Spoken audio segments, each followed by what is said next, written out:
என் நெஞ்சில் குடியிருக்கும் தோழர்களே, பிறப்புக்கும் எல்லா உயிர்க்கும்னு சொன்ன ஆதியோன் திருவள்ளுவருடைய வழியில நம்முடைய தமிழக வெற்றி கழகத்தின் கொள்கை தலைவர்களா பகுத்தறிவு பகலவன் தந்தை பெரியாரையும், பார்போற்றும் பெருந்தலைவர் காமராஜரையும், அரசியல் சட்ட மாமேதை டாக்டர் அம்பேத்கரையும், வீர தமிழ் மங்கை வேலு நாச்சியாரையும்,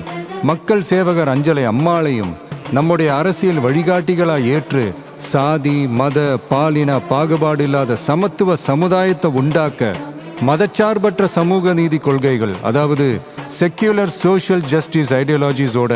நம்ம தமிழக வெற்றி கழகத்தின் வழியா உங்களுக்காக உழைக்கணும்னு நான் வரேன்.